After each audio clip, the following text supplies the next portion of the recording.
Bonjour Jean-Fabrice Sebrati.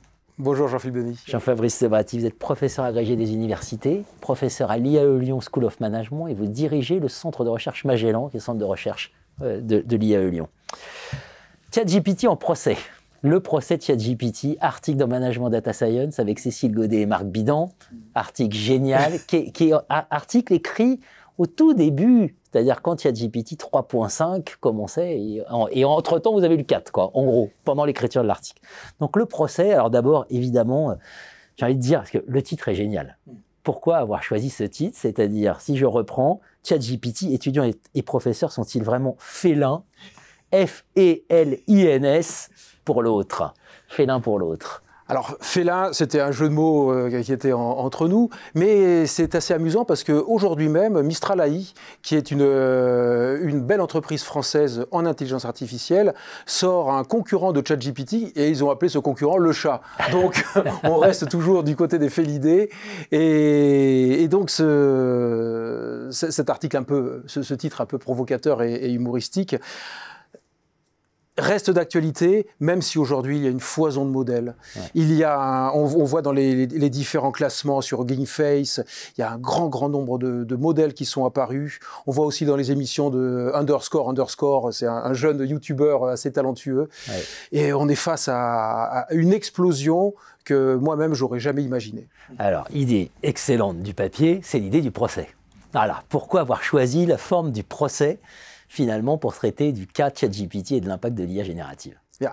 À l'instar d'autres technologies, ça c'est le privilège un peu de l'âge, je peux le dire, quand l'Internet est arrivé, quand Wikipédia est arrivé, il y a toujours une sorte de position de défiance au début, une position accusatrice. Donc on s'est dit, une accusation, un procès, mais dans un procès, il y a certes un accusateur, mais il y a aussi un défenseur, et puis un juge.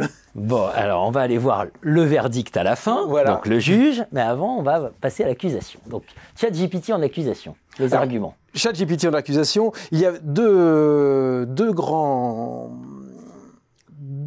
axes d'accusation. Le premier argument réside dans « ça y est, la machine remplace l'homme ». Et donc, la machine remplace l'homme au niveau physique, au niveau même énergétique, puisque la consommation énergétique liée à l'utilisation de ces technologies est supérieure à la consommation énergétique, par exemple, de l'industrie agroalimentaire. Donc il y a une idée de remplacement de l'homme par la machine. Et le deuxième argument se situe, lui, au niveau cognitif, au niveau de la pensée. Pour deux raisons. Une raison de vraisemblance et une raison aussi de facilité. L'humain se rend. L'humain est paresseux et donc finalement il se laisse mener par le bout du nez. Il se laisse mener par le bout du nez et il en perd toute capacité à générer des alternatives. Et d'ailleurs, je fais une petite parenthèse sur cette notion de procès et d'accusation. Dans le magazine Wired de ce mois-ci, il y a un petit test à la fin du magazine qui est « Trouver en 6 mots » d'écrire en 6 mots une histoire qui représenterait un procès contre l'intelligence artificielle. Je vais juste dire je vais les traduire en français, trois exemples. L'IA, vous ne pouvez pas m'arrêter parce que je suis distribué. Deuxième chose, octet après octet, la défense de l'intelligence artificielle est en train de s'effondrer. Et le troisième, l'IA qui dit « Je suis désolé, je ne savais pas qu'on ne pouvait pas rebooter les humains. » Excellent, excellent. Alors après l'accusation, parole à la défense, justement. La défense. La défense commençait d'une manière très pragmatique. On peut essayer d'interdire, ça ne change rien. Il y a utilisation. Que ça soit en local, que ça soit en passant par un VPN, que ça soit hors de l'enceinte universitaire, il y a utilisation.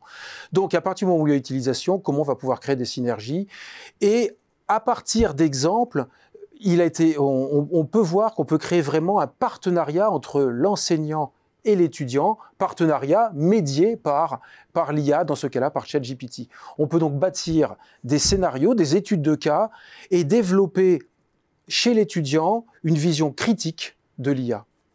Vous dites entre étudiants et enseignants, mais on pense aussi en situation d'entreprise, sur des tâches, etc. Comment on peut se coacher, être coaché et interagir avec la machine, quoi. Et c'est d'ailleurs, le marketing l'a bien compris, le marketing de Microsoft l'a bien compris, puisque leur IA, il l'appelle copilote. Ben oui. Voilà, tout est dit. Alors, le verdict? Alors, le juge, qu'est-ce qu'il nous dit? d'une manière assez diplomatique, le juge dit déjà que, dans le cas que l'on traitait de ChatGPT, ChatGPT n'est pas responsable. D'abord parce qu'il y a un décalage temporel entre le moment où on juge une IA et la version qui est à ce moment-là. On a vu 3.5, 4 turbo et ça va très vite, et bientôt 5. Donc on a toujours un procès de retard. Donc l'IA actuelle qui est jugée n'est plus celle qui est en service. Donc elle n'est pas responsable. Merci Jean-Fabrice. Merci Jean-Philippe Denis.